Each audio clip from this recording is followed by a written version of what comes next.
Guys, welcome to my channel. ഞാനിന്നിവിടെ വളരെ colourful ആയിട്ടുള്ളതും ഗുണപരമായിട്ടുള്ളതുമായിട്ടുള്ള ഒരു ചായയെ പറ്റിയാണ് പറയാൻ പോകുന്നത്. അപ്പോൾ ഈ ചായയുടെ പേരുന്നതിന് ബ്ലൂ ടീ എന്നാണ്. അപ്പോൾ ബ്ലൂ ടീ എന്ന് പറയുമ്പോൾ തന്നെ നമ്മളത് ഉണ്ടാക്കുന്നത് ഒരു പൂ വച്ചാണ്. അപ്പോൾ ഈ പൂവിൻ്റെ പേരാണ് ബട്ടർഫ്ലൈ പീ പ്ലാന്റ് അഥവാ നമ്മുടെ ശംഖുപുഷ്പ പൂ. അപ്പോൾ ശംഖുപുഷ്പ പൂ വെച്ചാണ് ഉണ്ടാക്കുന്നത്. അപ്പോൾ ഇതിൻ്റെ ഗുണങ്ങളെന്ന് പറഞ്ഞാൽ ഇതിൽ നിറയെ ആൻറ്റി ഓക്സിഡൻറ്റുകളുണ്ട്. അപ്പോൾ അത് നമ്മുടെ തൊലിക്കും ഹെയറിനും ഐസിനും എല്ലാത്തിനും നല്ലതാണ്. അപ്പോൾ ഇതിൻ്റെ പ്രിപ്പറേഷൻ എങ്ങനെയാണെന്ന് നോക്കാം. അപ്പോൾ ഗായ്സ്, നമ്മൾ ബ്ലൂ ടീ ഉണ്ടാക്കുന്നത് എങ്ങനെയാണെന്ന് നോക്കാം. അതിന് മുമ്പ് ഇതിന് ആവശ്യമായിട്ടുള്ള സാധനങ്ങൾ എന്തൊക്കെയാണെന്ന് ഞാൻ പറഞ്ഞുതരാം. ആദ്യം ഞാൻ എടുത്തിരിക്കുന്നതെന്ന് വെച്ചാൽ 4 ശംഖുപുഷ്പ പൂവാണ് എടുത്തിരിക്കുന്നത്. അത് കഴിഞ്ഞ് കുറച്ച് പഞ്ചസാര, ആവശ്യത്തിന് പഞ്ചസാര എടുത്തിട്ടുണ്ട്. പിന്നെ നിങ്ങൾക്ക് എത്ര പേർക്കാണോ ചായ ഉണ്ടാക്കുന്നത് അത്രയും വെള്ളം. പിന്നെ ടേസ്റ്റിന് വേണ്ടി ഞാൻ ഒരു ഏലക്ക എടുത്തിട്ടുണ്ട്. അപ്പോൾ നിങ്ങൾക്ക് ഏലക്ക ഇഷ്ടമല്ലെങ്കിൽ, ഏലക്കയുടെ ടേസ്റ്റ് ഇഷ്ടമല്ലെങ്കിൽ നിങ്ങൾക്ക് ഇഞ്ചി യൂസ് ചെയ്യാം. അപ്പോൾ ഇനി ഇതെങ്ങനെയാണ് ഉണ്ടാക്കുന്നതെന്ന് കാണാം. അപ്പോൾ ഗായ്സ്, നമ്മൾ ആദ്യം എന്താണ് വേണമെന്ന് വെച്ചാൽ ഒരു പാൻ, നിങ്ങളുടെ വീട്ടിൽ ചായയൊക്കെ ഉണ്ടാക്കുന്ന പാനല്ലേ, അതെടുക്കുക. എന്നിട്ട് ഞാനിവിടെ 1 കപ്പ് വെള്ളമാണ് യൂസ് ചെയ്യുന്നത്. ഇതിൻ്റെ കണക്കെന്ന് വെച്ചാൽ 1 കപ്പ് വെള്ളത്തിന് ഞാൻ 4 ശംഖുപുഷ്പ പൂവാണ് എടുത്തേക്കുന്നത്. അപ്പോൾ നിങ്ങൾ എത്ര കപ്പ് വെള്ളം കൂടുന്നോ അത്രയും പൂവ് നമുക്ക് ആവശ്യം വരും. അപ്പോഴത്തേക്കും ഞാൻ ആദ്യമേ 1 കപ്പ് വെള്ളം ഒഴിക്കുകയാണ്.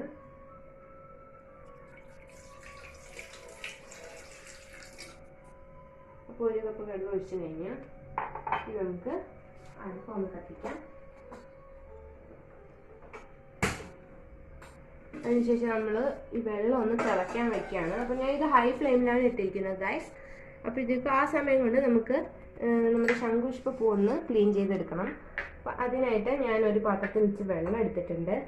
അതിനകത്തേക്ക് ഈ ഓരോ ശംഖുപുഷ്പ പൂവും ഈ ഇതൊന്ന് നമ്മൾ ഊരിയെടുക്കില്ലേ, അങ്ങനെ ഇത് ഊരിയെടുത്ത്, കാരണം ഇത് ഇൻസെക്ട്സ് ഒക്കെ കാണാൻ വഴിയുണ്ട്, അതുകൊണ്ട് നമ്മളിങ്ങനെ ഇതൊന്ന് ഓരോന്നായി ഊരിയെടുത്ത് ഇതിൻ്റെ ഈ അറ്റത്തുള്ള ഈ പച്ച സംഭവം നമ്മൾ യൂസ് ചെയ്യത്തില്ല.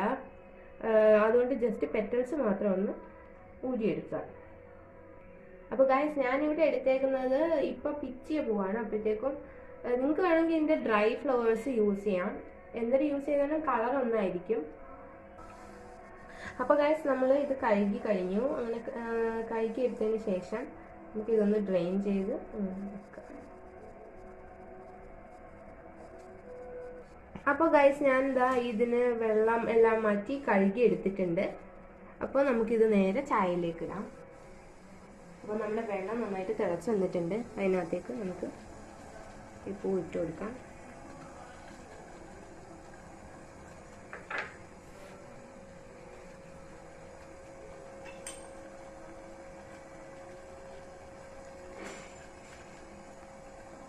അപ്പോൾ കണ്ടോ ഗൈസ്, നമ്മൾ ഇട്ട് കുറച്ച് കഴിഞ്ഞപ്പോൾ തന്നെ ഇതിനകത്തുനിന്ന് നന്നായിട്ട് കളർ ഇളകാൻ തുടങ്ങിയിട്ടുണ്ട്.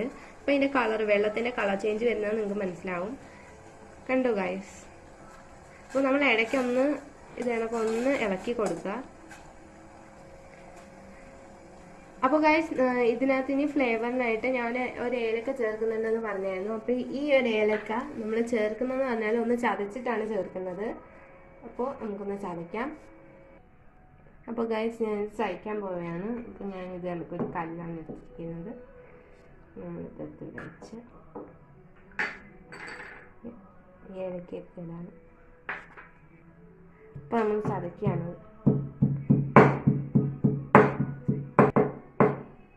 അപ്പോൾ നമ്മൾ ചതച്ച് കഴിഞ്ഞ് നമുക്ക് ഓരോന്ന് പഠിപ്പിക്കാം. ഗൈസ്, ഞാൻ ഇത് ചതച്ച് കഴിഞ്ഞിട്ടുണ്ട്. അപ്പോൾ ഞാൻ ഇത് നേരെ കൊണ്ടുവന്ന് നമ്മുടെ ചായയിലേക്ക് ഇട്ട് കൊടുക്കുകയാണ്. എന്നിട്ട് നിങ്ങളിതൊന്ന് സ്റ്റിർ ചെയ്ത് കൊടുക്കുക. അപ്പോഴത്തേക്ക് ഇതിൻ്റെ ഈ ടേസ്റ്റ്, അതിൻ്റെ ഈ ഫ്ലേവറൊക്കെ ഒന്ന് നന്നായിട്ട് പിടിക്കും. നന്നായിട്ടൊന്ന് സ്റ്റിർ ചെയ്ത് കൊടുക്കുക. അപ്പോൾ നമ്മൾ ഇനി പഞ്ചസാര ചേർക്കാൻ പോവുകയാണ് ഗായ്സ്. അപ്പോൾ പഞ്ചസാര എന്ന് പറയുമ്പോൾ ഞാനിവിടെ 1 ടീസ്പൂണേ യൂസ് ചെയ്യുന്നുള്ളൂ. കാരണം എനിക്കത്രയും മതി. അപ്പോൾ നിങ്ങൾക്ക് ആവശ്യമുള്ള പഞ്ചാരയൊക്കെ യൂസ് ചെയ്യാം. അപ്പോൾ ഞാൻ ഇത്രയും പഞ്ചാരയെ യൂസ് ചെയ്യുന്നുള്ളൂ.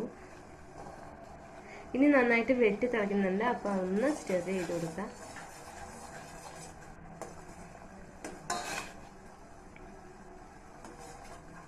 ഇപ്പം തന്നെ നമുക്ക് കാണാം, ആ പൂവിൻ്റെ കളറൊക്കെ തന്നെ നന്നായി മാറിയിട്ടുണ്ട്. അപ്പോൾ വെള്ളത്തിൻ്റെ കളറ് നല്ല ഡാർക്കായി വരുന്നുണ്ട്. അപ്പോൾ ഗൈസ് നമ്മൾ ഇതെല്ലാം സ്റ്റിർ ചെയ്ത് അപ്പോൾ നമ്മുടെ ചായ റെഡി ആയിട്ടുണ്ട്. നമുക്കിതൊന്ന് ഫ്ലെയിം ഒന്ന് ഓഫ് ചെയ്ത് കൊടുക്കാം.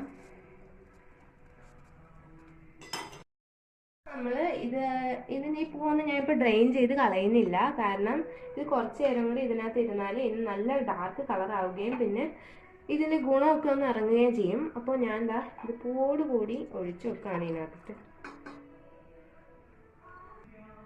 അപ്പോൾ ഗായ്സ് ഇത് നിങ്ങൾ നോക്ക് 2 മിനിറ്റിന് ശേഷം നല്ല കളറായി വന്നിട്ടുണ്ട്.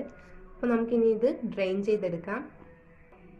അപ്പോൾ നമ്മളിതൊന്ന് ഗ്ലാസ്സിലേക്ക് പകരാൻ പോവുകയാണ്. ഒരു ഡ്രെയിനർ എടുത്തിട്ടുണ്ട്. ഈ പൂവൊക്കെ ഒന്ന് മാറ്റാം.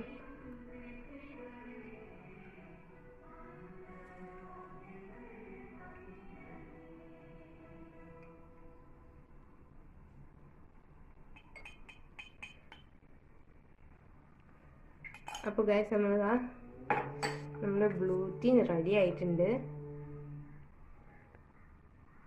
കണ്ടോ ഗൈസ്, അതിൻ്റെ കളറ് തന്നെ കണ്ടോ, നല്ല ആദ്യമേ നമ്മൾ വെച്ച വെള്ളത്തിനേക്കാളും എന്ത് ഡിഫറൻസ് ആണെന്ന് നോക്കിയാൽ നല്ല നീല കളറായിട്ട് വന്നിട്ടുണ്ട്.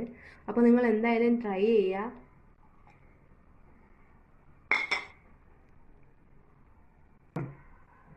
അപ്പോൾ ഗൈസ് ഇതിൻ്റെ കളർ കണ്ടോ. അപ്പോൾ നിങ്ങൾക്ക് എൻ്റെ ഇന്നത്തെ വീഡിയോ ഇഷ്ടപ്പെട്ടെങ്കിൽ ലൈക്ക് ചെയ്യുക, ഷെയർ ചെയ്യുക, സബ്സ്ക്രൈബ് ചെയ്യുക. പിന്നെ അതിൻ്റെ അടുത്തുള്ള ബെല്ലൈക്കണും കൂടെ ഒന്ന് ഞെക്കിയിട്ട് ഓൾ എന്ന ഓപ്ഷനും കൂടെ കൊടുക്കുകയാണെങ്കിൽ ഞാൻ അപ്ലോഡ് ചെയ്യുന്ന എല്ലാ വീഡിയോസും നിങ്ങൾക്ക് നോട്ടിഫിക്കേഷനായിട്ട് കിട്ടും. അപ്പോഴത്തേക്കും ഇനി അടുത്ത വീഡിയോ ആയിട്ട് കാണുന്നവരെ ബൈ.